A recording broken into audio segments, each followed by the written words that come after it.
Hello students. एक बहुत ही रोचक इंटरेस्टिंग इंटर रिलेशनशिप है हमारे आर्टिकल 14 और उसके अलावा उसके बहुत सारे जो इम्प्लीमेंटेशन हैं हमारे पॉलिटी में, गवर्नेंस में, उसमें से मैं एक छोटी सी बात आपको बताने और शेयर करने और समझाने के लिए मैं आज कोशिश करता हूँ। अनुच्छेद 14 हम सभी लोग पूर्णतया परिचित होते हैं। ऐसा कोई विद्यार्थी नहीं है जो अनुच्छेद 14 को न जानता हो। इसकी गहराई को समझने की बात अलग है, बट 14 को लगभग सभी जानते हैं। और इसके अंदर यही सब हम लोग को पता है कि विधि की समानता, ठीक है, समानता और इक्वल प्रोटेक्शन ऑफ लॉ, विधि का समान संरक्षण,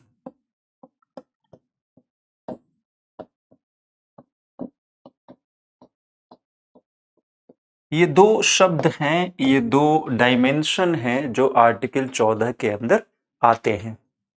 ये तो जनरली हम सभी लोग पढ़ते हैं और समझते हैं, लेकिन अगर हम गहराई से प्रारंभिक परीक्षा और मुख्य परीक्षा के प्रश्नों को देखें तो ये हमको पता चलेगा कि इस आर्टिकल को व्यवहारिक दृष्टिकोण से समझना और अगर कुछ रिसेंट टाइम्स में, जिसको आप करंट अफेयर्स कहते हैं, कोई सुप्रीम कोर्ट का जजमेंट या संसद ने लॉ बनाया है, तो उस चीज को समझ लेना बहुत ही जरूरी है, बहुत ही जरूरी है।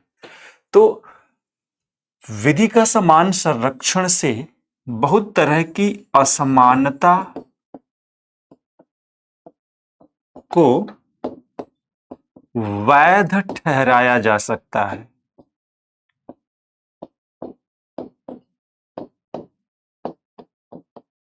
तो इस बात का मैं आपको मतलब बताता हूं।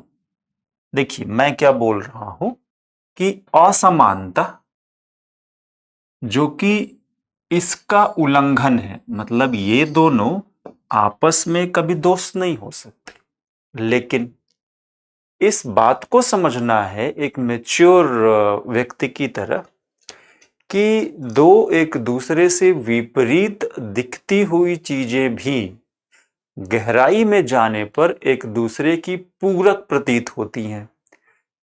To opposite and contradictory things ultimately में prove out to be complementary to each other. और वैसा ही एक कॉन्सेप्ट है कि कानूनी रूप से सब बराबर हैं, और दूसरा जो पार्ट कहता है कि असमानता वैध होगी कभी कभी या किसी विशेष परिस्थिति में। अब जो मैं शुरू में बोला था कि एक अंतःक्रियात्मक संबंध है, इंटरैक्शन है आर्टिकल 14, है ना, और इन इन इन बाकी चीजों के लिए। अब इसके अंदर क्या है कि विधि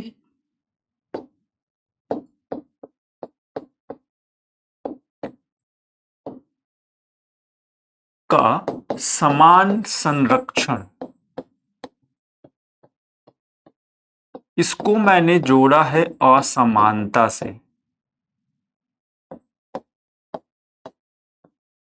असमानता होगा संवैधानिक,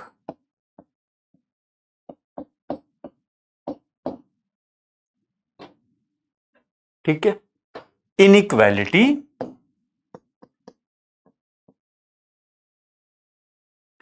will be constitutional।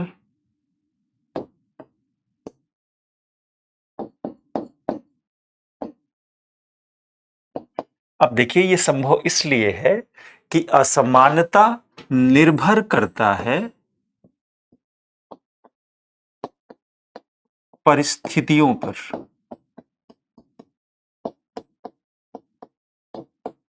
परिस्थितियों पर, यानी कि कुल मिला के बात ये हो गई कि अगर परिस्थितियां यह मांग करती हैं कि असमानता होनी चाहिए तो असमानता क्रिएट करना ही समानता के लिए आवश्यक कदम माना जाएगा। तो हर तरीके की असमानता अप्राकृतिक, गलत या असंवैधानिक नहीं होती। कुछ एक तरीके की असमानता जब तक हम जानबूझ के समाज में नहीं लाएंगे तब तक वो असमानता समानता क्रिएट नहीं करेगी। So this is the beautiful part we have to understand. तो अब इसमें क्या है कि परिस्थितियां क्या है, हमने वर्ड देखा क्या, कंडीशंस, सर्कमस्टांसेस। तो if the conditions, the circumstances in the society are unequal, जैसे कि कास्ट, अब परिस्थितियां अनइक्वल है, जाति, तो अब आप सभी जातियों को बराबर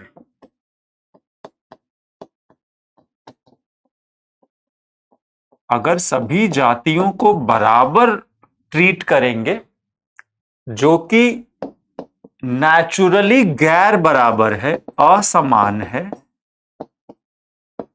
तो उससे क्या होगा, असमानता पैदा होती है। फिर से मैं बता रहा हूं, परिस्थितियों की बात हम कर रहे हैं। क्यों कर रहे हैं? क्योंकि परिस्थितियों के आधार पर ही यह तय होगा कि किस तरह की समानता चाहिए और किस तरह की असमानता से समानता का विकास होता है। उदाहरण के तौर पे हमने जाति को लिया।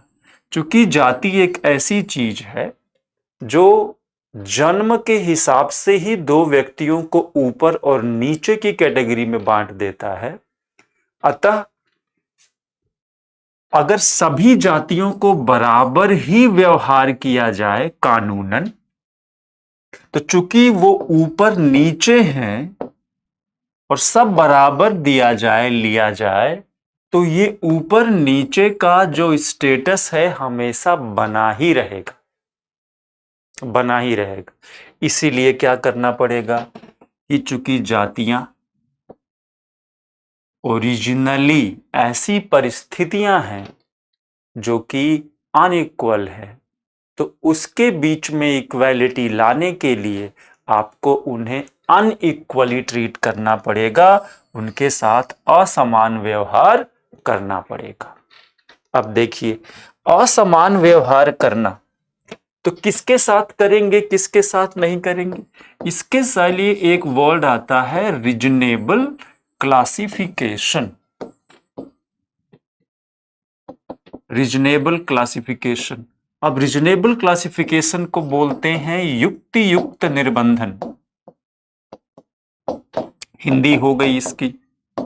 इसका मतलब यह होता है कि अगर दो व्यक्ति असमान हैं तो उनके साथ असमान व्यवहार किया जाएगा, और अगर दो व्यक्ति समान हैं तो उनके साथ समान व्यवहार किया जाएगा। मतलब असमानता जरूरी है जो लोग पहले से असमान हैं उनके बीच के संबंधों को डिसाइड करने के लिए। So caste is by default unequal, then caste based unequal treatment of people, that is reservation. Reservation is very much a necessity. ये काफी जरूरी है ताकि जातिगत विभेद खत्म किया जा सके। तो इस बात को अब देखिए, मैं रिजर्वेशन को जस्टिफाई इसलिए यहां पे संविधान नहीं कर रहा है कि जाति में ऊपर नीचे होते हैं। रिजर्वेशन जस्टिफाई इसलिए कर रहा है कि कास्ट अपने आप में एक ऐसा कॉन्सेप्ट है जो ऐतिहासिक रूप से कुछ जातियों को ऊपर और कुछ जातियों को नीचे मानता है। अतः जब तक ये मान्यता या ये चीज चलती रहेगी तब तक जाति आधारित रिजर्वेशन देना संवैधानिक माना जाता रहेगा, रीजनेबल क्लासिफिकेशन माना जाएगा, इसमें कोई अंतर नहीं है। अब देखिए, मैं रीजनेबल क्लासिफिकेशन का रिजर्वेशन से ही दूसरा एक एग्जांपल देता हूं। एक बड़ा अच्छा जजमेंट आया है इधर बीच, state of Punjab versus Davinder Singh.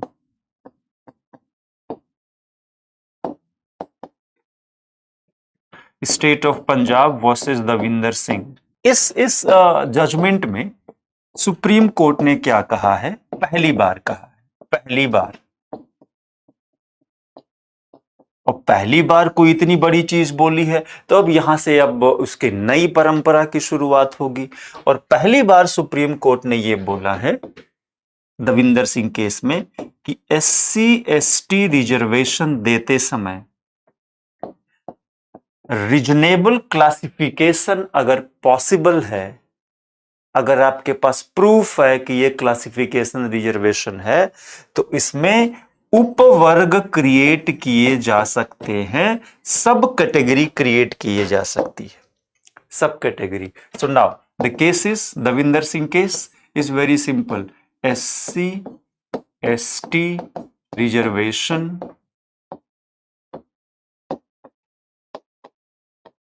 में सब कैटेगराइजेशन पॉसिबल है। मतलब क्या हुआ? दैट मोस्ट बैकवर्ड SC और फॉरवर्ड SC अगर कोई है, उसी तरह ST, उनको अलग अलग रिजर्वेशन अब दिया जा सकता है। क्या दोनों को अलग करना रीजनेबल क्लासिफिकेशन है? आज तक सुप्रीम कोर्ट ये मानता था कि शेड्यूल्ड कास्ट और शेड्यूल्ड ट्राइब में किसी भी तरीके का वर्गीकरण यानी कि क्लासिफिकेशन अनकॉन्स्टिट्यूशनल होगा। बट पहली बार दविंदर सिंह केस में उसने मौके की नजाकत को देखते हुए कि अब कुछ वर्ष रिजर्वेशन को हो गए, उदारवाद के आने के बाद भी कुछ वर्ष हो गया, तो ऐसा दिख रहा है कि SCs और STs में भी कुछ ही जातियों को सरकारी नौकरी में रिजर्वेशन का फायदा मिल रहा है, जो रिजर्वेशन के मुख्य उद्देश्य को भटका रहा है। अगर रिजर्वेशन एक सामाजिक गिफ्ट है तो ये उस लाभार्थी वर्ग में सभी व्यक्तियों को एक समान मिलना चाहिए। इस बात को ध्यान में रखते हुए सुप्रीम कोर्ट ने सब कैटेगराइजेशन इन SC/ST रिजर्वेशन अलाउ कर दिया। अब यहां पे अगर हम देखें OBC जातियां और SC/ST जातियां, तो यहां भी क्या होता है? सब कैटेगराइजेशन अलाउड है। यहां पे उपवर्गीकरण होता है। अब यहां भी सब कैटेगराइजेशन अलाउड है। यहां पे क्रीमी लेयर अलाउड है। यहां पे सरकार ने बोला है नो क्रीमी लेयर। अब देखिए क्या यह रीजनेबल क्लासिफिकेशन कैसे है? ठीक है, तो अगर OBC जातियों में जो धनी वर्ग है वो रिजर्वेशन का लाभ उठाता है, तो वो अपनी ही जाति के उन लोगों के लिए जो उतने धनी नहीं है एक समस्या उत्पन्न करता है।